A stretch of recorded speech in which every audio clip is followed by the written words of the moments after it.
Ready? Play.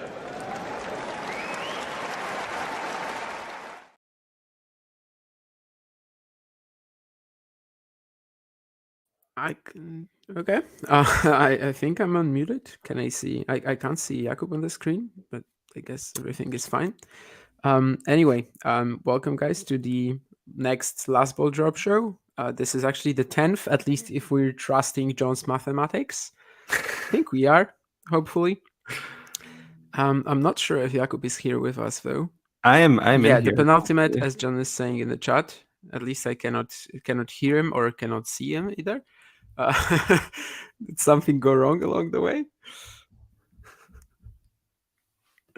Yeah. Can you hear me at all? He is here, Hello? so maybe I will relog or something. Let me jump.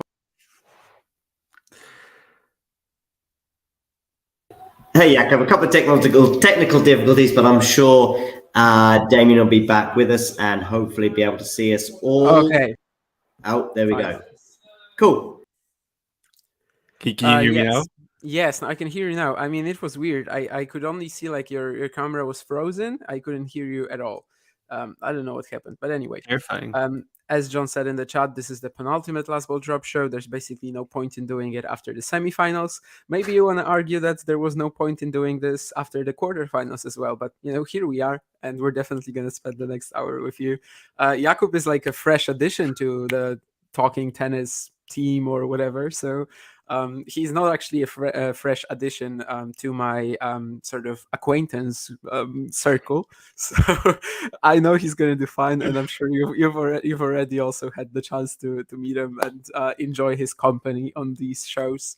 And yeah, we have to talk about the tennis that happened today at the French Open. Yeah, and it was a really, really interesting day of action. Do you want to start with this last match that we just watched, Carlos Alcaraz beating Stefanos Tsitsipas? There are two ways we could sort of go about this, because I think like more people are going to come in like 10-15 minutes. So I guess we kind of have to wonder what's the most interesting topic for them. And I think we should actually start from like what happened earlier in the day and then probably talk about what people will want to hear about more, because I'm assuming then they would be like, writing in the chat asking about Tsitsipas and Alcaraz, and like, there are some hot takes there as well. So maybe let's start from the women's, actually, from what was earlier in the day, from what people had already just had some time already to just comprehend and then think about. So yeah, we've had, of course, Karolina Muchova and Anastasia Pavlyuchenkova in the first match, and then Elina Svitolina, Aryna Sabalenka. No surprises today, I suppose, but yeah, did Anastasia Pavlyuchenkova, did she have any shot at Karolina Muchova today in your mind? What happened out there as well on the court? I mean, like she definitely had a shot in the first set. It was a very, very tight first set that they played. But I think once Muchova took it, Pavlyuchenkova just didn't seem like she had that same level in her for the second set. The movement wasn't as great. So ultimately, not a huge surprise that Muchova managed to take it sort of more easily in the second after winning the first. As we sort of often see, and at this point of the tournament, I mean, you have like they've all played a lot of matches, especially Pavlyuchenkova with all these different comebacks that she's had along the way, and of course, like this was really like by far the best tennis that we have seen from her on this comeback. Like maybe she had some not ideal draws along the way, but yeah, either way, so encouraging to see her at this level again. What did you make of Pavlyuchenkova's whole run, sort of, as it ends here? Yeah, I mean, it's just so wild to think about the fact that in Rome she literally lost with a double bagel to Świątek, right? And I don't know if it was really like any sort of embarrassing performance, but for a tennis player like Pavlyuchenkova, who has had so many like, especially at the Grand Slam level, right? She had so many quarterfinals over the years, and to lose it with a double bagel to like anyone, no matter if it's early in her comeback, it was also not that early, right? I mean, she started playing in January. So while it's still relatively early, you still, like, it has to hurt losing with a double bagel, even to the world number one. And to turn it around like this, I was actually really excited. I don't think I ever really truly believed it that she was going to make the final, but I was really excited to see how she would actually fare against Świątek this time around. Like, I'm sure it wouldn't be a double bagel, but then again, can I really be sure? Like before they played in Rome, I was also pretty certain that it wasn't going to be a double bagel. Well, so not often matches end in that sort of a scoreline, although with Iga Świątek that does seem to happen quite a lot. But yeah, the run was incredible. She also, I think, was probably one of the players who just had a very nice matchup with Sabalenka potentially. And for that reason, I sort of wanted to see that match again because they played in 2021 at the French Open. She, of course, beat Sabalenka there in the third round and eventually was the runner-up. So I was kind of excited to see it, but I also at the same time did not really believe that she was going to have enough left in the tank for that potential final. For that potential semi-final with Sabalenka. You know, the long matches with Samsonova, Potapova, Mertens. But Potapova maybe wasn't this long, but Mertens and Samsonova, these were real battles. And yeah, she hasn't really been playing this much tennis since her comeback. So fair enough that she finally, that she finally didn't have enough after that opener against Muchova. How do you like Muchova's chances against Sabalenka in the next round? Do you also think that maybe Pavlyuchenkova was a slightly tougher opponent for her stylistically? What's actually like the best way to play Sabalenka right now? Is there even a way to play Sabalenka right now? Because Nurlan is in the chat right now. Hey Nurlan, by the way. And he's saying that Sabalenka is going to do a calendar slam this year and nobody can do anything about it. Well, I think that Iga Świątek will have a say in that conversation for sure. Just quickly on Pavlyuchenkova, I mean, if you're going to eat a double bagel from anybody on the women's tour, it should be Iga Świątek. Like, she hands them out semi-frequently to many different players. But yeah, like right now at this point, with how many sets Pavlyuchenkova had to play to get to this point, I don't think that she would have been much of a challenge for Sabalenka in that matchup, if I'm being honest. As far as Muchova, I think that sort of her variety can really mix it up against Sabalenka. I'm really curious about that matchup, and I think that she has a chance. Hello, Jake. Great to see you. Yeah, do you think that she has a chance at all against Sabalenka? You know, in a way, at least she's not this sort of. We haven't really talked about this match, and I guess we will in a second. But like Svitolina, I just never believed in, and the same would have actually been for Kasatkina if she prevailed in the fourth round, because all of these are just conventional counter punchers. I think I called it on Twitter today. Like, they do not have a shot against Sabalenka this year. To actually like have a way of troubling her, I think you kind of have to like at least stand up to her power in some way, which Svitolina, to be fair, was trying to do, but it's not really her game, and you could also see that, or have some incredible variety. Muchova kind of has both, right? I mean, Muchova variety both... and shot making. So I mean, that's why I feel like if anybody can really trouble Sabalenka here before she potentially faces Świątek in that final, it is Muchova for me. Yeah, she has both the variety and also, you know, the way she takes the forehand so early. Amazing timing, of course. We've not only we, but like everyone has been talking about her as one of the most naturally talented players. Of course, it's also kind of hard to say what talent actually is. Like, there's no definition, but at the same time, you can see it like in her. Basically anything she does on the court, you can see that it's just very like classical. It's like almost if you were watching someone who, you know, tennis that could be learned from a book. It's basically Muchova in a lot of ways, and that's it's almost like a much more like a style that you would see on the men's tour, much more than you would see on the women's tour. Which I think is definitely an exciting addition to have. And for Sabalenka, who, yeah, as you mentioned, came through Svitolina 6-4, 6-4. Svitolina gave it her best shot, but as you said, just counterpunching can't get it done. She wasn't really getting anything for free at all off of the serve, which also puts her in a very difficult situation. So yeah, with Muchova in there, who is such a talented shot maker, who can switch up the pace, who is like a good net player as well. Like I think that it's going to be a very, very interesting match for sure. Yeah, I'm also excited to see how Sabalenka fares against someone who has a drop shot.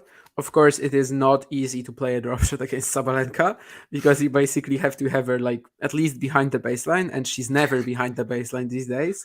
I mean, Yeah. she's just pummeling every single shot, and you're not gonna hit a successful drop shot when the other player is in control of the point.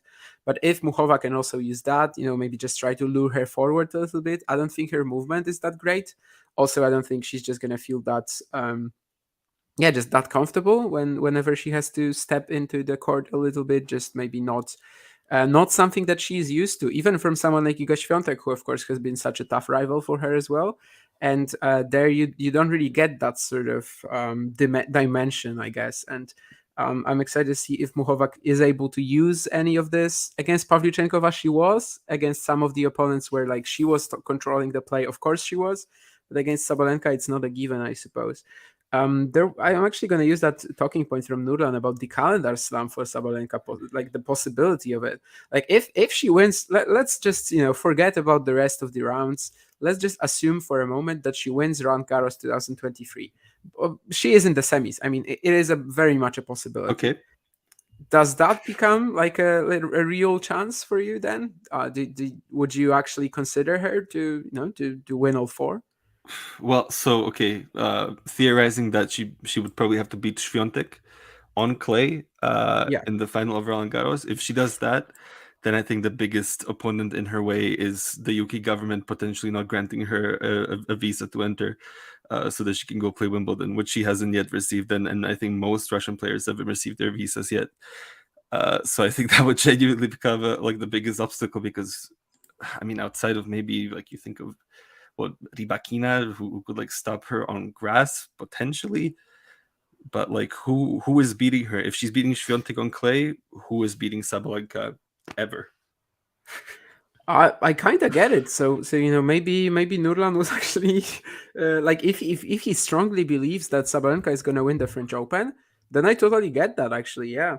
On grass, it's actually the same thing as on the men's tour right now, where like almost no one knows how to play on grass. Yeah. And that's why Rybakina and Sabalenka actually like look like insane favorites for Wimbledon, provided they are able to play, as you say. But I mean, I'm assuming that she is going to get the visa. It would be very weird, with them allowing. I don't know. Them. I mean, like it's such a weird situation, and like we have seen governments, obviously with Djokovic in Australia. We had seen it sometimes before, where like I think it was Kuznetsova a few years ago was like unable to play Washington or something because she couldn't get her visa on time. Obviously, it's not the same scale as not getting to play Wimbledon. But I'm not certain that they're going to get those visas to go into the UK. Well, that's something that we cannot control, definitely. US Open, I guess, is more of an open thing, which also is pretty similar to the men's tour, by the way. But even last year, we had Sabalenka leading Świątek 4-2 up in the third, basically controlling that match and just sort of letting that opportunity go away in the semis in New York. So yeah, it would actually become a real possibility, which seems insane because like in recent years, we haven't really had any attempts. On the men's side, since like 2005, 2006, the calendar slam was something that was often talked about. Of course, it wasn't always the like there weren't many actual attempts because usually Nadal would win Roland Garros and then he also wouldn't win the Australian Open. Federer only won Roland Garros once, and then that same year he lost in the Australian Open final. So there wasn't, until Djokovic came along, there weren't really like any actual attempts. Of course, there was 2016 from Djokovic when he lost to Querrey eventually at Wimbledon, and the big one, 2021, when he lost to Medvedev in the US Open final, so just one match away. But like since 2005, it's been a talking point, definitely. You could always just think, when Federer won the Australian Open, you could think, okay, if he wins the French, he's probably winning the calendar slam. And suddenly, right now, we have this sort of consistency among the top women on the WTA Tour, where we're actually thinking that Sabalenka could win a calendar slam. Of course, it still takes something to like stop. Oh wow! Yeah, I stopped my sentence. in the middle of it because that comment was quite something. But anyway, we actually have this sort of consistency where if Sabalenka somehow gets through the French Open and beats Swiatek again, that would be incredible. And she all that said, though, I would be like kind of shocked if she beats Swiatek here. So like just sort of putting on the brakes of the whole thing. Well, Santillan. We'll see if he makes a Grand Slam final in 2020. This is, by the way, Jakub, my Irish friend whom I mentioned a few times. Yes, we have messaged before about Santillan. Oh, so, yeah. Oh, okay. I didn't know that you're also messaging him, but that's cool then. No need to introduce him then. Will Akira Santillan make a Grand Slam final in 2024? If he wins Prosteyov, we can start the talk. Nulan is also saying that you never know what happens in doubles. I mean, Ryan Harrison is a Grand Slam champion in doubles, so okay, anything can happen out there. Nulan is also saying that Sabalenka would put a whooping on Iga at Wimbledon 6-love, 6-1 or something. Kinda possible. I mean, potentially yes, but like probably not. But I mean, Sabalenka can beat anybody 6-love, 6-1 on grass theoretically if she has the serve and it holds. Well, since they would actually like only be able to meet in the final, I would assume that by this point Swiatek improves a little bit on the grass. This year she has also been serving a lot better. Maybe we haven't really seen it in full flight yet, but there were some events like Doha, Dubai, right, where it mattered, and I think on the quicker hard courts, maybe we're going to see it. So I would probably say that, that's possible. Who is bigger favorite versus each other, Iga at Roland Garros or Sabalenka at Wimbledon? That's actually a good question. I have no clue right now. For me, probably. I feel like the Roland Garros matchup is more even. But yeah, I mean, like if Swiatek is in the final to face Sabalenka, then probably. But like just going off of what we have right now, I think that Sabalenka would be a stronger favorite on grass against Swiatek. Yeah, like the only reason I have doubts about Sabalenka Swiatek, I think in the French Open final, is that the last 2 times they played on clay, I was actually like got it wrong both times, because in Madrid, in Stuttgart when they played first, I just believed it's such a quick court, it's indoors, Sabalenka surely it's a great chance for it, right? And then in Madrid, after Swiatek gave her that fantastic display in the Stuttgart final, then actually in Madrid it was completely the other way around.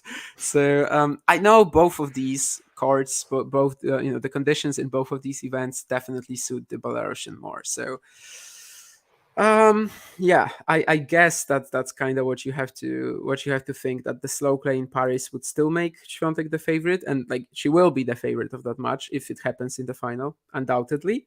But I would actually have some reservations to whether she actually is that sort of a favorite, that she has to win this match, even if she keeps destroying the draw, which basically Sabalenka has been doing as well, right? Yeah.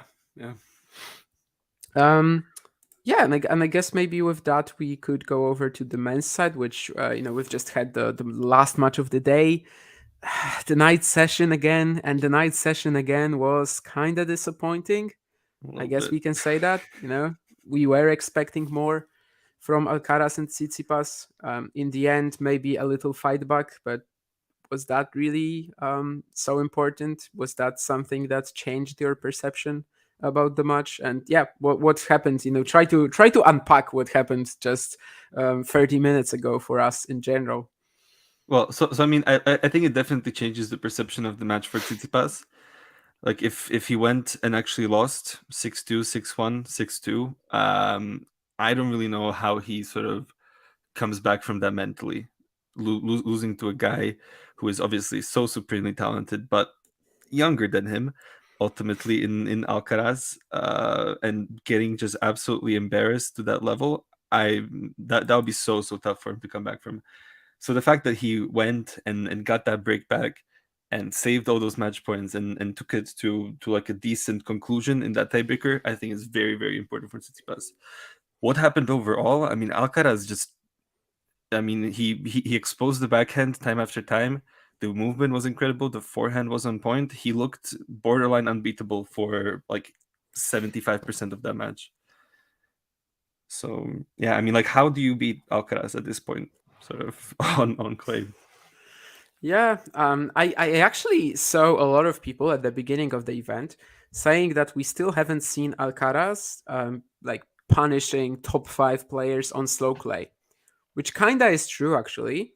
But you know, it was something that we believed in. Like it was something that we just thought, okay, like that doesn't matter that it hasn't happened before. We know it can be done, but of course it's different to actually see it. And I guess some doubters, some of Alcaraz. I don't want to say haters because that's maybe too strong, but yeah, Barcelona was like the only match true. But otherwise, I've definitely seen that argument floating around that if he plays like Rune, Medvedev, Djokovic on slow clay, maybe it's going to look different. Of course, we still haven't seen him actually face players like this, but we've already had Musetti, who was looking in incredible form the first week of Roland Garros, who was formerly a tough matchup for Alcaraz. He just destroyed him. And Tsitsipas, who was not formerly a tough matchup for Alcaraz. I mean, the only close match that they really had was the US Open, of course, 2021.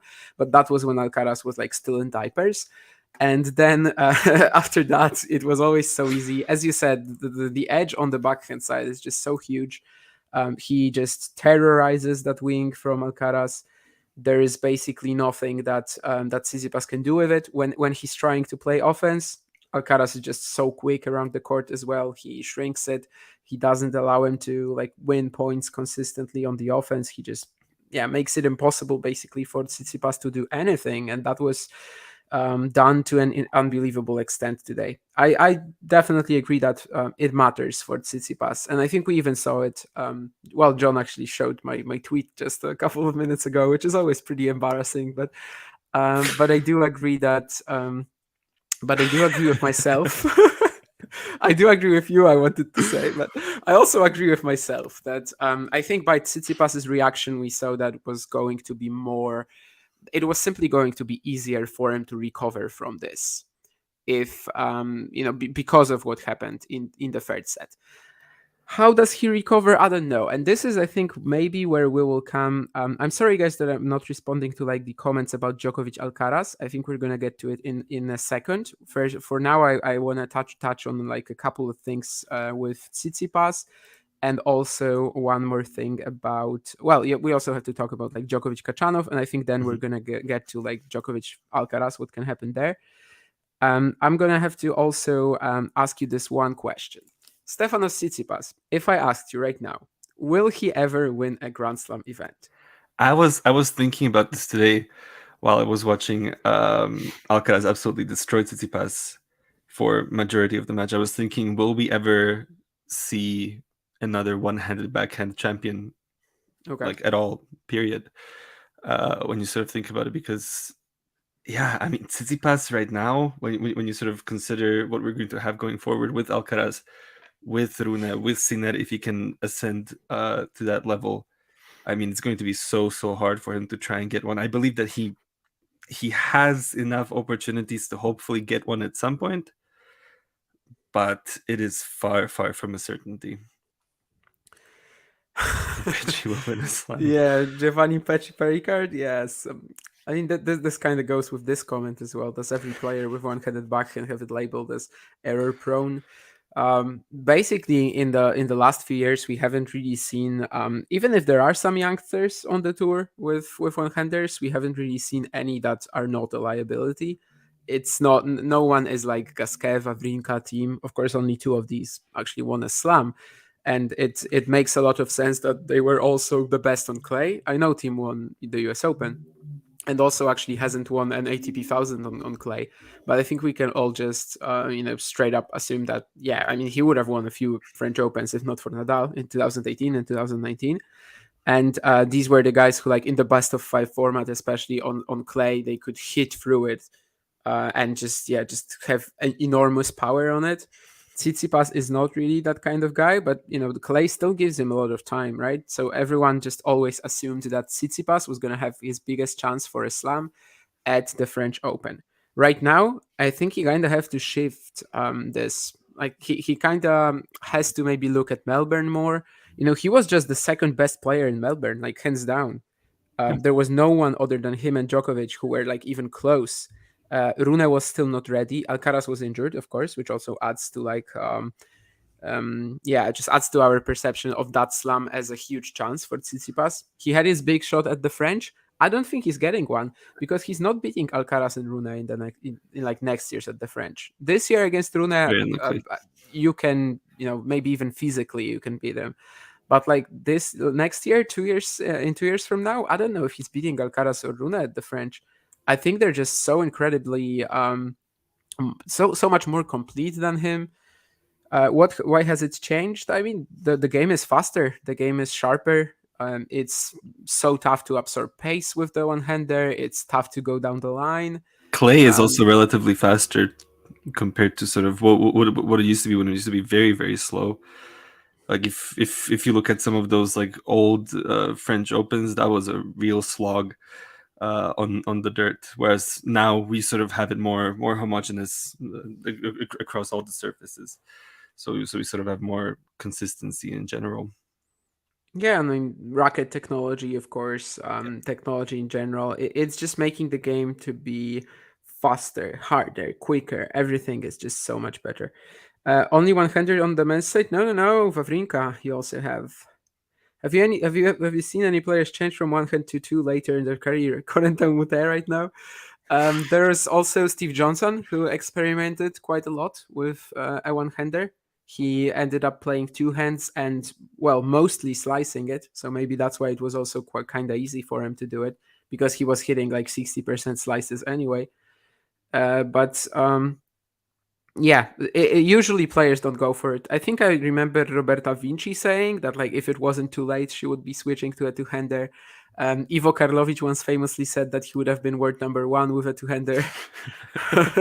So, it just takes so much time, right? If you just randomly, you are, I don't know, 25 and you decide to switch to another backhand, if you've never really practiced it, it's gonna like destroy your results for the next 5 years. And who knows if you're even gonna get back up there. So it's basically impossible to do. I really am just... I don't think that you can still I think you can still play great tennis with a one-hander. I don't think it's something that should be completely eliminated, but it's clearly just a shot that could be troublesome if it's not developed correctly. If you don't have a slice like Tsitsipas basically doesn't have a slice. He doesn't have a defensive option of that backhand. He just tries to play topspin, he shanks it, and that's like 90% of the hard shots that go at the Tsitsipas backhand, right? And the slice is just so much such a huge tool for one-handers, because it's more natural to play it as well if you have a one-hander most of the time, just like volleying. And for Tsitsipas, you cannot really see it, and he just doesn't have a way to recover from points. So it's rough. I personally don't think he will win a slam. I think the Rune, Sinner, Alcaraz generation, they kind of passed him by already. And even if it feels weird to say that, because at the Australian Open he was the second best player, and the only guy who beat him was Djokovic, who is probably going to be out of the picture in 4 years tops. But yeah, Alcaraz, Rune, Sinner, they are going to be a problem for him. And maybe not on clay. Sinner, I don't know, but Rune, Alcaraz, he's not beating them at the French, I don't think. So he is in big trouble to me, I think. When it comes to, of course, winning slams, I'm not saying he cannot stay in the top 10. I'm not saying he cannot keep winning ATP 1000 titles, but right now, at this stage of his career, his priority is clear. It's winning a slam. Absolutely, yeah. Should we talk about Djokovic, Khachanov? Yeah, sure. Yeah, so I mean, Khachanov took the first set, had a very nice opportunity for that swing volley in the tiebreaker that he couldn't take, and then he didn't win a single point in that tiebreaker, losing it 7-love, and then it was more routine sets for Djokovic, 6-2, 6-4 to turn it out. Did you ever feel in doubt for Djokovic in this match? I will respond to one thing though. This is something that is very weird to me as well. about there are plenty of good doubles returners as well, like Joe Salisbury, like I don't know Florin Merja, who I think has retired already, but they are hitting some wicked backhand returns. You could possibly make the argument that Joe Salisbury, like his best shot is the backhand return. How does he do it? I don't know. I mean, like if I remember correctly, Salisbury, Medja, like they're sort of different one-handed backhands a bit. Like the take back is a lot shorter. If I just try and sort of think of it. Well, on return, it's definitely a lot on shorter. return for sure. Yeah, because you just have to have that for the timing. So maybe that's why. But yeah, I mean, I guess like returning in doubles, you do have more space, obviously, but yeah, I mean. And you like slam the returns not to be anyway, sort of right? disrespectful to doubles, but like most singles players, if they really wanted to get into it, they could be top 10 level doubles players if they wanted to play it consistently, and that's what they, invested their time into. So maybe it's like it's not like the very forefront of the game. So I guess like that's why it's easier for them to sort of find success even with one-handed backhands. Yeah, but then again, like there are some massive serves in doubles. Obviously, serve and return are like one of the best, the biggest parts of the game. But maybe that's why actually, maybe what we just said, that in doubles very often you just go for the return, because if you just put it back over the net, it's gonna get killed by the volleying player. So some guys, like I don't know, Łukasz Kubot, for example, he's famous for his return. And what does he do? He just basically slams the ball, whatever happens, whatever the point is. He just goes for it, and maybe that's why it's actually easier for guys like Merja or Salisbury. But anyhow, you asked me about Djokovic Khachanov and whether I ever felt that Djokovic was in danger. Certainly, yes. In the opening set, for sure, there was that moment when Djokovic was again breathing sort of heavily. I don't know what the deal with this is. After the Davidovich-Fokina match, he basically said he wasn't fully all right and that he doesn't want to talk about it. So something was wrong. I don't know if it's like the viral illness that seems to be going around in Paris. A lot of players have suffered from it. I'm not even sure if it's the same illness, so I'm like kind of joking about this, but something was not all right with Djokovic. And Khachanov was also, he actually came out and played some very ballsy tennis, which these days he doesn't really do, I think. And that's how he won Paris in 2018. That's how he beat Djokovic in the final there. But like their last few matches were very passive, very tentative from him when it comes to, when he played Djokovic. And I think I tweeted about it today too, but I watched this practice court interview with Khachanov just before their match. And it was really interesting because Khachanov was saying that against Djokovic, you have to make him uncomfortable by making him play a lot of balls. And I was listening to this like, what? Do you really want to play against Djokovic like that? And I was like, when I watched this interview, I was dead certain that it was going to be a very easy Djokovic win. But when they came out on the court, Khachanov was actually not playing like he said at all. He was playing it was like a full should. misdirect, full duel everybody else in the room. He was hitting that forehand so aggressively. And of course, on clay, he has time for that extreme grip and take back. And he was just incredible. I mean, for the first set and a half, John McEnroe on my feed was saying that this is the best he's seen Khachanov play, and that he watched like 100 Khachanov matches. I mean, I have my own thoughts about that, but anyway, he was definitely really good, and he was taking that forehand. He was taking the game to, Djokovic, which I really appreciated. It all ended with that tiebreak, though, and just once again, Djokovic masterclass tiebreak. We've seen it before. Khachanov basically hits one wrong shot, which was the drive volley that he hit straight at Novak. And from there, just escalates towards the end of the match. And in how many tiebreakers this Roland Garros already? But no matter how many tiebreakers, Djokovic has played 47 points in tiebreaks at Roland Garros this year and hasn't hit a single unforced error. And that kind of tells you all about this, right? He just goes into that lockdown mode. He famously never hit an unforced error, I think, in the 3 tiebreaks that he played against Federer at the 2019 Wimbledon final. and he does the same here. And if he keeps playing like this, it is an asset that no one can really match him at. So for Djokovic potentially dealing with whatever it is that he's dealing with, what do you think the game plan for him is to face Alcaraz now? Like, does he just sort of try and grind him down and neutralize him and just try and play that game against the guy who's like 16 years younger than him, or does he sort of try something different? I don't actually know.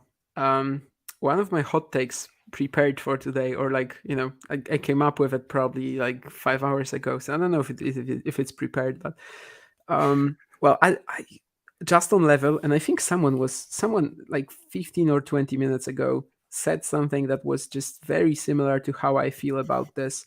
Maybe I will be able to find this quote very quickly. Oh yeah, this was from Ghibli. And if we forgot who was playing and history, form and game-wise, Carlos looks like he could rout Novak in straights, right? Like, just on what they've been playing, I cannot believe that Djokovic will beat Alcaraz. But as Ghibli also says here, I mean, we've seen this movie before. We have seen Djokovic just suddenly come up with incredible performances when no one really expects it, and especially in the biggest matches. Of course, this is when it happens, right? He comes out with extra focus, extra intensity, but on many levels, it just feels kind of impossible right now. Like I would, just on how they're playing, I would expect Alcaraz to even win it in easy 4 sets or something like that, or in 3. Like, it wouldn't be surprising. Then again, every time you say something like this, you just know, it's Djokovic. It's Djokovic.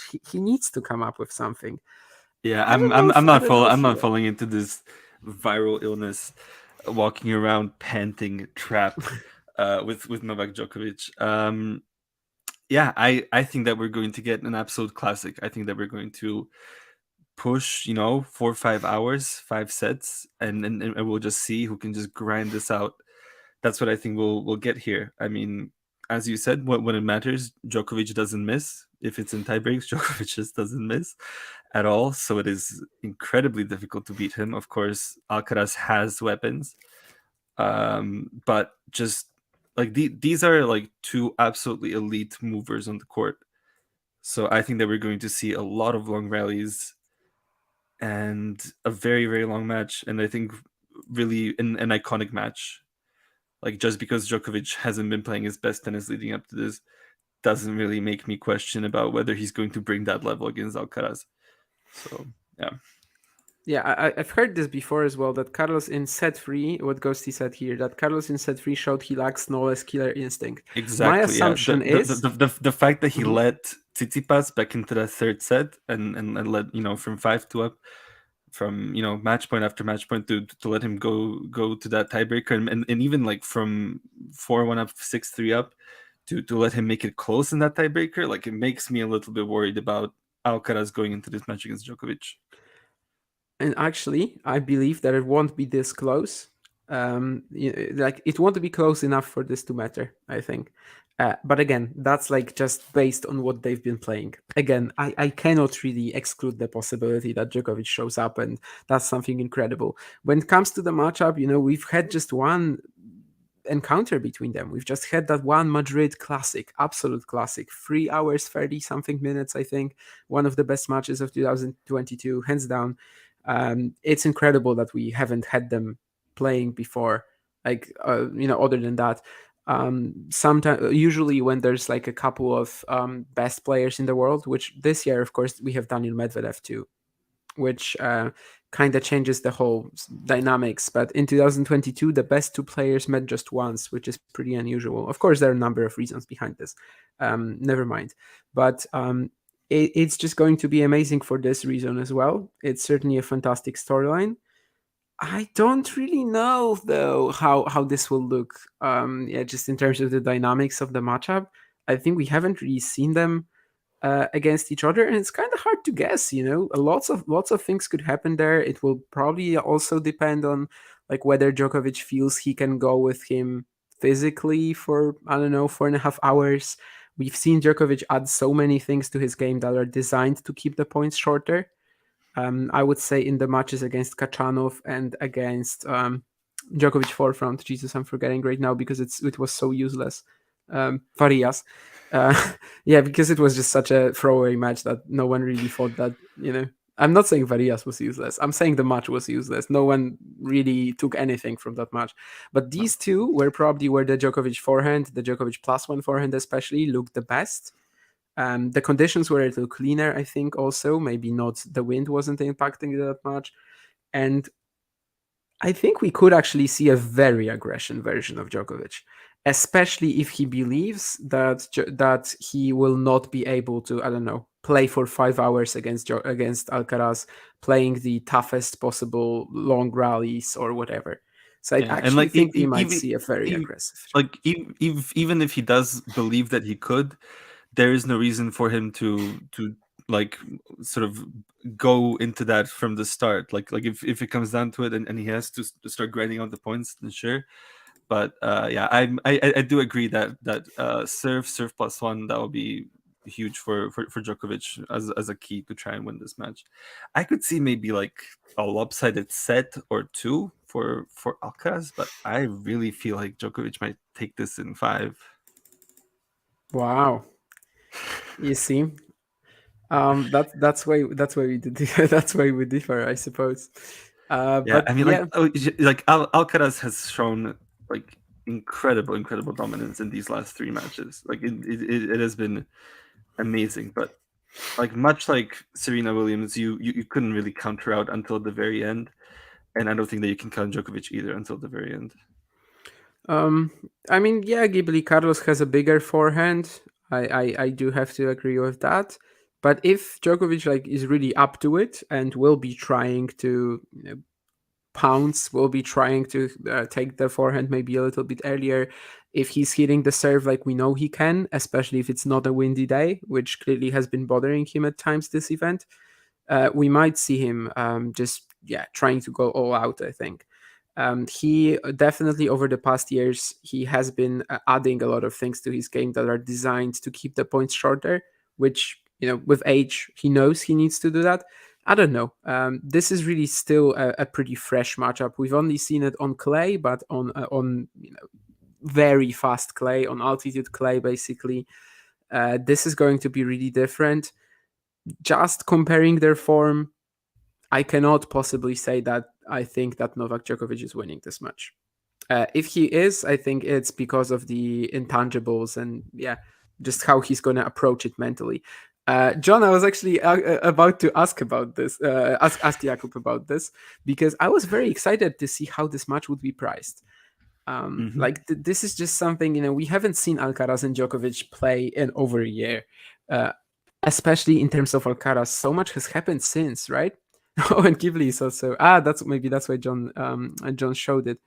I can tell you that the odds are like maybe about 67% Alcaraz if you want to do it in percentages. Implied probability about 67%. Yeah, from 1.5 decimal more or less. Was it?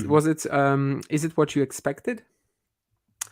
I mean, I sort of get it just because of what Djokovic has shown and sort of struggling at points as we saw in the first set. But I mean, Djokovic is underpriced here. If you see him as like a 32% favorite in this match, this is like, I mean, like if I was pricing the match, I think I would probably have Alcaraz at about like 57 or 58% implied probability. I think this is a bit overboard to go 150 here. I saw a tweet today about it from Ardeo, a guy on Twitter, and I commented that I think it will be like sub 150. It's literally sub 150. I'm not too much of a gambler, to be honest, but like I do check odds just for this, whether to just to see whether my probability like that I have in my head, whether it's actually similar to the ones on the market. And here I actually fully agree with it. I think it even could be slightly more in favor of Alcaraz, but like I know that's like my personal idea of it. That's not actually what I thought that the market would be. the market is exactly where I thought it would be. But like, yeah, if you check odds plenty of times, you actually are very likely to start guessing them accurately as well. So I'm not surprised about it at all. Have you ever seen Alcaraz play doubles? Yeah, I'm I do not looking think so. through his doubles career here. 7 matches I see. Yeah, I don't think I have seen any of these. I mean, Trying to I seem to remember. remember him playing with Lopez last year in Madrid, but did I Mhm. watch any of this? He beat I'm not Kubot. sure. Yeah, I saw it, but I don't think I watched it. No, that was when Kubat was already irrelevant, right? Yeah, Um, on the wane, to say the least. Yes. Going to be in Poznan in a few weeks though, so I'm gonna see him live. Ah, But anyway, beat Kubot yeah. twice actually. He beat Kubot in Barcelona 2022 as well, 2021 as well with Carreño Busta. Kubot was playing with Kulhoff. So Paweł Ciaś and Hubert Hurkacz are not the only Poles who played Carlos Alcaraz. But regardless of that, yeah, what else do we actually have about anything else to say about this match? Djokovic Alcaraz, the incoming amazingness that is surely ready. going to be this match. Yeah. That's what I'm saying. Get ready because you might feel that it's like lopsided. I just don't see that as the outcome of this match. I just can't see Djokovic not pushing Alcaraz all the way. If Alcaraz takes it, I think it would be great to have that moment, to have that passing of the guard and so on. But yeah, this is going to be gritty and it's going to go all the way. Yeah, and I guess right now we could talk about what's going to happen tomorrow. Of course, we are, as you guys know, slowly approaching the end of the show, but it's not going to be that fast, actually. So my first quick question is about the schedule to you for tomorrow. So do you feel like it's slightly maybe a bit not disrespectful, but how do you feel about the scheduling of Świątek golf during the day and then having Rune Rud in the night session? Well, I have to say that I definitely am on the side of the French Open organizers in that if you only have one match in the night session, it makes a lot of sense. It really makes a lot of sense to put men's matches in there. They are simply longer. Maybe this event, it hasn't really worked out like this in terms of the actual night matches that were there, but it on average, of course, a best of 5 set match is going to be longer than a best of 3 match. Not only Golf Ghost, Świątek has also been requesting to play during the day. So I think that plays a part too. I think if you only have one night match, Rud Rune is probably the optimal choice. However, of course, I am also on the team where I definitely believe that it just should be one men's match, one women's match. Yeah, I mean, I don't see why the night session.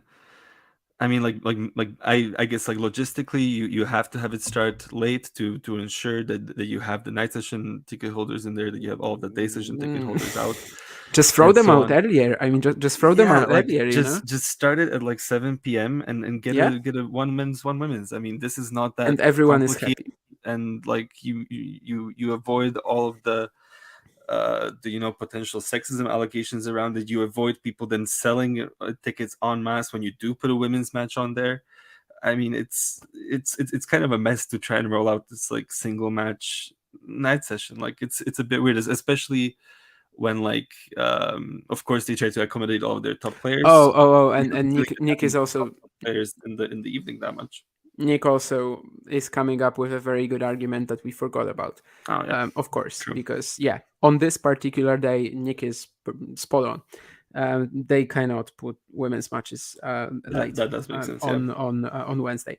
But definitely, I would prefer the option that you mentioned. Also, Camila says that she missed our commentary on the women's side. Could we summarize? I mean, we basically talked about like Sabalenka having pretty much no chance against Svitolina having pretty much no chance against Sabalenka because she just is a bit too defensive. You cannot really beat Sabalenka this way anymore. She hasn't lost to a player like this year, I think, and she just has gotten really good even in slower conditions. When she just became really good at playing these sort of women. But Pavlyuchenkova, Muchova, both of them we could actually see troubling Sabalenka maybe in different ways. But Muchova has both the variety, both the and at the same time also the shot making on the forehand side. So it should be like the closest match that Sabalenka has had yet. It should be, but will it actually be? She's so good this year that she might just clean it up in 2 anyway. What he said, yeah, pretty much. But yeah, I mean, like I also feel Muchova has a very not like a great chance to beat Sabalenka, but definitely the best chance to to trouble her with the variety, with the shot making. I think we're in for a very, very exciting matchup there, Muchova Sabalenka. Everyone's laughing about my ability to summarize. I think I did okay. But anyway, Yeah. we are also going to talk about the matches for tomorrow. So yeah, maybe we could also start with the women's then, I suppose. Haddad Maja Jaber, Świątek Goff, 2 very clear favorites. I guess one of them, of course, a lot more clear. So maybe let's start with the Świątek Goff match, actually. The head-to-head is 6-love. The head-to-head is 12-0 when it comes to sets. Is there any chance, have we seen anything that suggests that Coco Gauff will actually trouble Iga Świątek this time around? I don't think so. I mean, like watching Schmidlova play Goff, like Goff dealt with the match well, but Schmidlova was still able to sort of, when she wanted to push into the forehand, when she got her backhand into Goff's forehand, it gave Goff trouble. And Świątek is a smart enough player to just keep going to that well over and over and over again until it breaks down. I don't really see how Goff wins this match, personally. Yeah, me neither. I mean, Goff has also not been a player that, like in matchups like this, or especially like specifically in this matchup, we haven't really seen her reinvent the wheel, right? There are players who actually came out playing just something completely different against Świątek. Even like Jessica Pegula this year in Sydney, she had this super aggressive game plan. Of course, it also was really helped by the fact that the Poles had to move from Brisbane to Sydney or whatever it was. The courts were much faster there. Of course, there were many other factors at play, but she came out with another idea to play Świątek. Goff, I haven't seen it, Kasatkina, I also haven't seen it, for example, when she's playing Świątek. Like there are players like this. And yeah, the advantage on the forehand side, where for both of them, actually, we often say that you can direct pace there, you can rush their forehand wings, right? And Świątek, it's just such a difference, especially in terms of the offense that they can create from that wing, when she has Goff, and she can just keep peppering there. I also think that the Goff defense, which is so important against other players, like Mira Andreeva, got totally flustered and got fatigued because of how well Goff was defending in the second and third sets. Against most other players, it's such an asset for Goff. And against Świątek, I don't think it really matters. She just has so many weapons anyway. So yeah, it looks dire. I mean, 12 sets, only one tiebreak, 1-7-5 maybe or something. The last final, of course, last year they also played on clay in the French Open final, and it was honestly one of the worst French Open finals ever, probably, just like on the men's side. Last year, it was definitely not a good year for for French Open finals.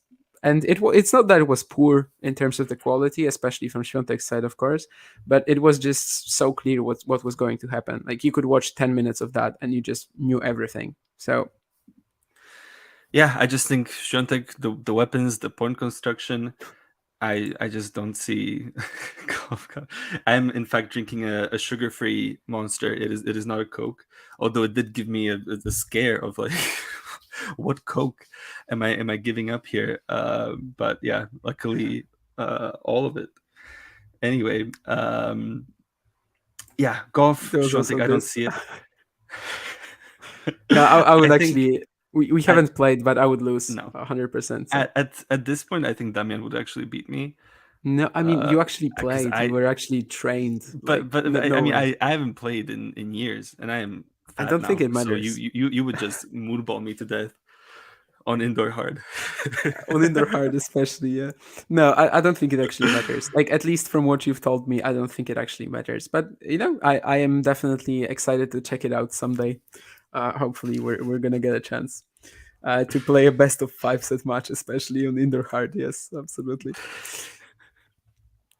Imitate Big Evo. It's gonna be hard with my serve, although indoor hard is definitely my favorite conditions to play. So if we're playing, well, maybe actually for the reason you mentioned, you're being slightly out of shape compared to when you last played.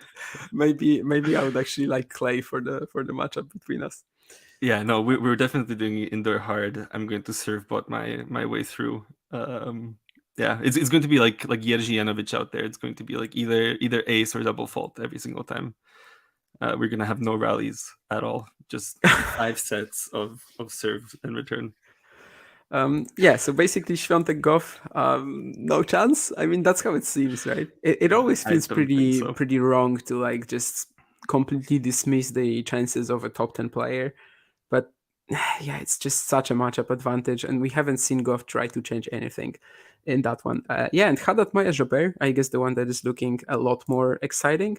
I've already like talked a few times this week, and that of course the whole fortnight about really underestimating on Jabeur this French Open, and I just have to hide my I just have to own up to this, and yeah, I did really not consider her as a French Open contender, and clearly I should have.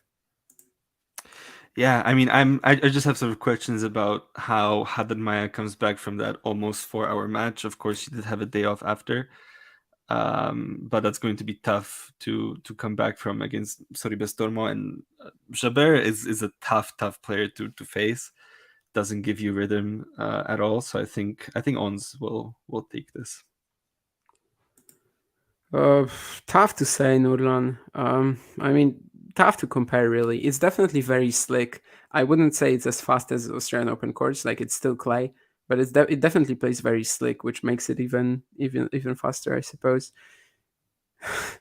But yeah, Jabeur, Haddad Maya, as you said, I mean, I don't know how Haddad Maya recovers. She's definitely a warrior. Like what she's done already this event, and especially with no Grand Slam, like no huge runs at the slams before.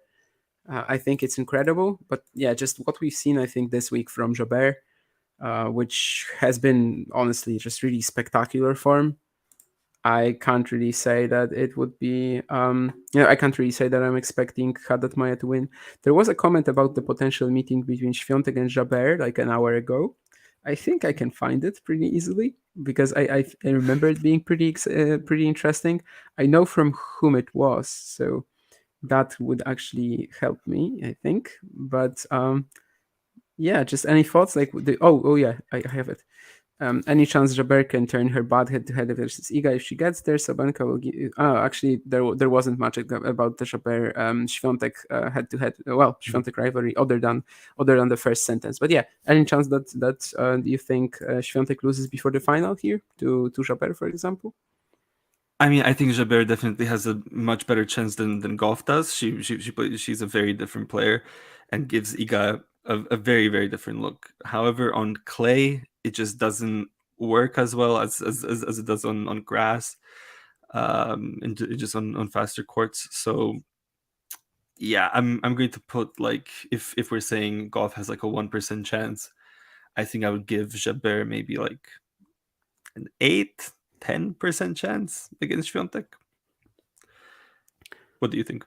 That's fair. By the way, guys, I mean, my dissertation really isn't going to be that long, When it's not about tennis and when I'm like forced to work, I actually, do the minimum amount possible. So, yeah. But anyway, regarding Świątek Jabeur, yeah, I would also not give her a great chance. Like, basically, Sabalenka is the only player that I would seriously consider as a threat to Świątek at this point. However, yeah, she has a very unique skill set for sure. She has something that Świątek doesn't really face on a daily basis, and I don't think that head-to-head is even that bad for her, right? I mean, I know on clay they've only really played once. I mean, in a completed match, and it was a 6-2, 6-2 for Świątek. But otherwise, Jabeur has been able to threaten her, has been able to trouble her in the past. The U.S. Open final, maybe she could have played a little bit better there. But it would be nice to get that because, of course, in Stuttgart we didn't really get that semi, right? So getting that at the French, especially with Jabeur coming back so early from that ankle injury and already looking so great, that would be a nice. That means ATP nemesis. That would be very nice to just give the Tunisians some sort of redemption for that semifinal that never happened. But yeah, basically Sabalenka is the only real threat to Świątek in my mind right now. But of course, I would second that Jabeur has a much better chance than Goff. So basically, it looks like we are not expecting any. Basically, it looks like we are not expecting any upsets on the women's side tomorrow. Well, there is a men's match that's you would be kind of hard pressed to find an upset there. But there's also a match that I think we both will kind of enjoy. Zverev against Echeverry, which still sounds kind of absurd. At the same time, we know that this guy can do it. For the general public, it's definitely absurd. But do you think that Echeverry can somehow keep this going? Can he actually take out Alexander Zverev? And how close Alexander Zverev is to that peak form that perhaps we saw at Roland Garros last year? Yeah, I mean, I've been a huge believer in Echeverry ever since I really started doing the Challenger podcast with you. The way that he has gotten through this tournament without dropping a set at all against Deminer, against Choric, against Nishioka, it is it has been very, very impressive. With Zverev, I felt like he might be sort of vulnerable early on. I sort of felt like Mochan or Gaston might give him a match, which turned out to be entirely wrong. Tiafoe pushed him, but that has been about it. Echeverry will make this a very different match than like Dimitrov did for Zverev. Like, I think that we will see a real sort of grind fest here, and Echeverry can win that type of match, I think. Yeah, Kamila, I am Polish. Jakub is Slovakian. Not Polish, yes. Or Slovak. Well, I guess both Slovak. work as an adjective, right? Don't both work as an adjective? I think. They're used for different things, but I think in general everybody in Slovakia hates Slovakian. I think everybody just says Slovak, really. Fair. I'm sorry then. Didn't know I used a swear word, but anyway, yeah, Zverev Echeverry. I have been, of course, so impressed with how Echeverry this year he has been able to just fully transform himself to the main tour. Last year he went, cześć Kamila, he went 3-14 on the main tour in 2022, which was certainly not quite as good as we would have expected him to do, especially after 27 Challenger quarterfinals in 2021 and 2022 combined, which is just an insane number, by the way. Like, I'm sure there are main tour players who wouldn't be able to do it. And yet somehow Echeverry was just pulling it off. He went 1-8 on clay in 2022 on the main tour, which is just too big a contrast, especially with a game that should be able to, just keep it up. Like, he should be able to keep up with the best players in the world. Right now, he's finally doing it, of course. The final in Santiago, the final in Houston, which was already incredible. Has this run been that tough? It hasn't. I definitely have to say that it hasn't. At the same time, I love the improvements that he's made to his serve, which we could already see even on hard courts at the beginning of the year. But the angles he's getting right now, everything is designed to find that first forehand after the serve, and that shot is just so incredible. I love the fact that we are finally seeing that hammer on the big stage.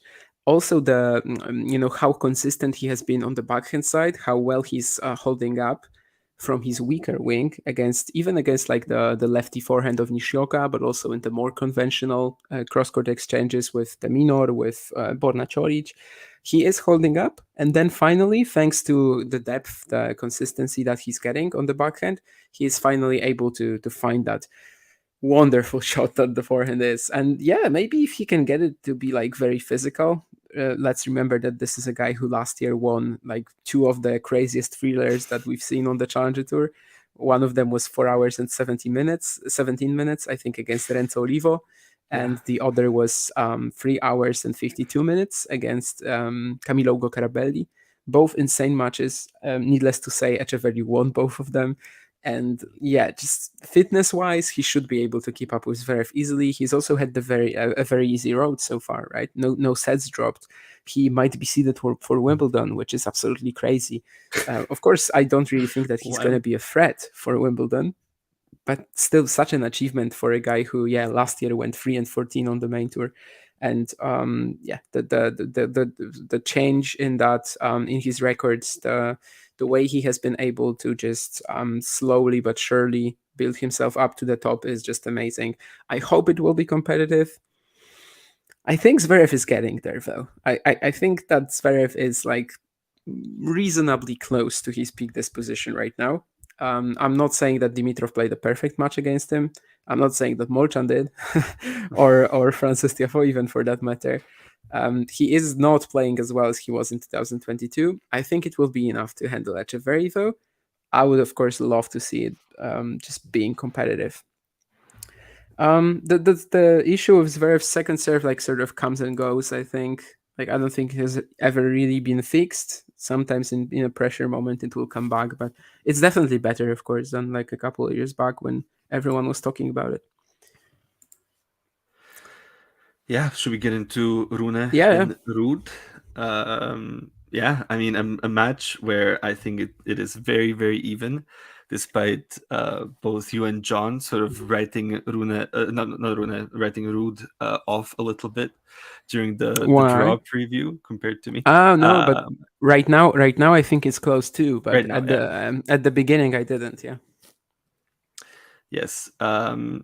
So yeah, I mean, of course, Rune got in a tough 5-setter with Cerundolo, whereas Ruud hasn't really been challenged in quite the same way. Do you think that's an advantage for Ruud heading into this match?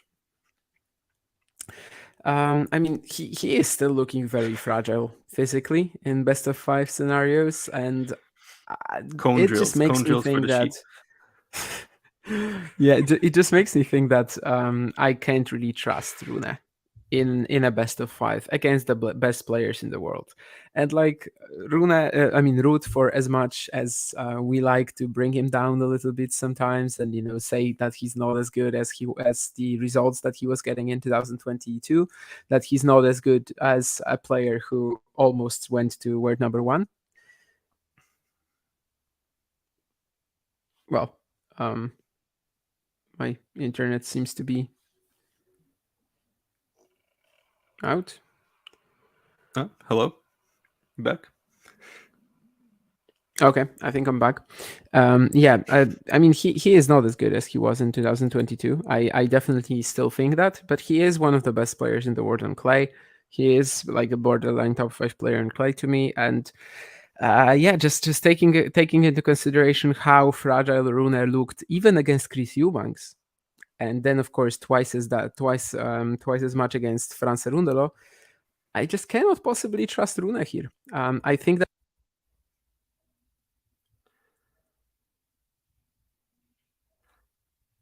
Well, I have lost Damian on my end, but to just sort of continue the analysis of this match, I think it's going to be very even. But yeah, physically, it's tough to sort of believe in Rune over best of 5 against somebody that's going to make him play so many extended rallies like Ruud will. It is of course a very spicy matchup, very exciting matchup. We saw Ruud dominate Rune essentially in 2021 when he was coming up. Then Rune finally got his revenge in Rome, and it will be a very, very exciting match. I'll fill in. Oh, we've got 2 Damians now. Oh no, what is going on? We had a double dose of Damien. Anyway, I'll go backstage where I belong. Anyway, I was just about to say that I just think it will be another match where in the 4th or 5th set we're going to see Rune struggling, and if he had such issues, progressing past Franz Cerundolo in 5, I think he also find it even tougher to beat Ruud, and that's how I sort of view this match. So my opinion that it's going to be really close, and actually I agree that Ruud is the slight favorite right now. I agree with the market, the odds, and my opinion on that is based mostly on fitness. Yeah, I mean, I could see Rune winning this if he's just out there purely driven by spite and hate. barreling towards the finish line. But yeah, Ruud is going to make it very tough for him. Lots of extended rallies. He's going to try and break him down physically because he knows that that's a possibility, especially coming off of a 5-setter for Rune. So yeah, Ruud for me is the favorite here. Someone was saying, does Ruud make loads of long rallies? Definitely more than the average player, even though he is way more aggressive with his forehand than he is given credit for. But I think his style also with the extreme topspin, it kind of makes you have to use the legs quite a lot too. So I think he is really physical to play against. So that's not great for Rune, whom I, in Rome, for example, I believed completely that Rune was going to crush Ruud. Of course, it didn't happen. Ruud was playing like his best match of the year for a set and a half. However, here I do not have that sort of confidence in the Dane. Definitely not. And he's also not looking like a player who will beat Alcaraz or Djokovic in a best of 5 at least. Yeah, Ghibli is talking about the road for Echeverry to the final. I mean, hey, we have seen stranger things happen in the world of tennis previously. It would be absolutely incredible to have that story, but yeah, unfortunately, feels like Zverev Ruud in the semis. Could Zverev reach the final here? I think Zverev would reach the final. I kind of think Zverev will reach the final now. Because I think if Rune pushes through Ruud, it's going to take another huge effort from him. And then he could even lose to Echeverry, I think. Because, yeah, Echeverry is just a marathon man, right? And by the way, it would also be I don't know if a funny story. I don't know if to even mention it, but when Rune first made headlines, not for his tennis, but for like the homophobic incident, it was actually against Echeverry in Biella. Yeah, it was. Which is kind of funny, I suppose. Of course, he didn't say anything to the Argentinian. He like said it at himself. I'm not going to repeat what. Arguable. But you probably maybe you know the Maybe you know the story. If not, you can just type in Rune Echeverry. It's definitely, I would say, up for interpretation whether he's who he is saying that to. Context clues. He sort of calls him like a weak player, a pussy player, and then calls him a slur. Also, like at him. Anyway, moving on from that, it would be a spicy matchup, though. I mean, most Rune matchups are spicy, and I mean, to be fair, if he is coming off of the high of beating Ruud, that would be a very interesting match if it is Echeverry in there. Or Zverev. I mean, I think that Rune can get spicy with pretty much anybody. Oh, yeah. And I mean, I just think that if Rune pushes for Ruud, it's really going to take a lot out of him. And then playing someone who makes it as physical as Zverev and Echeverry again, there would actually be a very high chance. There would actually be a very high chance for both players, I think. But yeah, right now, the favorite to make the final, I kind of want to say it's Zverev. I would probably call Casper Ruud the favorite out of these 4. Echeverry is the one that we both probably want to see in there, and it is not entirely impossible or unrealistic as most people might think at this stage. Yeah, maybe what's like driving me away from the thought of Rune Ruud in another Grand Slam final was just the memory of last year's when, again, as I said earlier, like it wasn't a good season for Roland Garros finals. It was a disaster. I didn't even. I chose not to watch it. Yeah, I mean, I think I watched some of Świątek Goff. I didn't watch Ruud Nadal. I just knew. I just 100% knew, and yeah, that was really the deal with it. You are missing Vanch, John, for sure. I'm not sure who else. Yeah. So is that it really? Have we arrived at the end? I think we might have arrived at the end. Might be just maybe some quick doubles from today. That I thought might be fun. We still have Bianca Andreescu in the mixed alongside Michael Vinas. They beat Kostyuk and Arevalo. We also had the villains sort of days past, Boskova and Sorribes Tormo, fall to Melihar Martinez and Ellen Perez. After Kato made it in through the next round in the mix, so did her partner Suti Jadi, who didn't get. I think she like didn't lose her prize money and points like Kato did, but still was eliminated from the doubles tournament in very unfortunate circumstances. So it's great to see her. She's playing alongside Middle Coop. Goff and Pekula. And they will play each other in the semis, Yeah. actually, in mixed doubles, which I was actually kind of hoping for that to be a final, right? That would be a good redemption story Absolutely.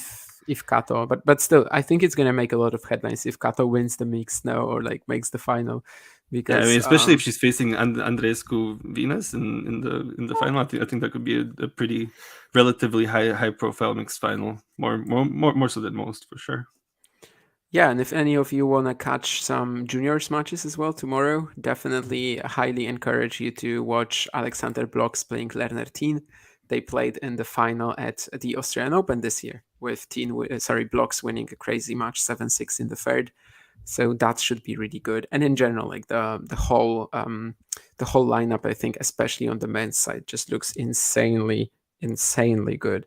So if any of you want to watch some great junior tennis tomorrow, guys we're going to be following in the sport for years to come, especially Prizmic, Fonseca, but also many others. Who plays Maxim Mrva, the 15-year-old wonder from the Czech Republic. That's also going to be an interesting match to see Mrva if he can sort of step up against Prizmic, who, I mean, has been a very, very decent challenger player already at this age. Also, we have Renata Jamrichova, the starlet of Slovakia, that our last hope. She's in there, both singles and doubles tomorrow. Yeah. So you guys know that there's like the singles is not the only thing that you can watch at Roland Garros. And one more thing from Jane here. What final could we possibly have at this point that would be cool?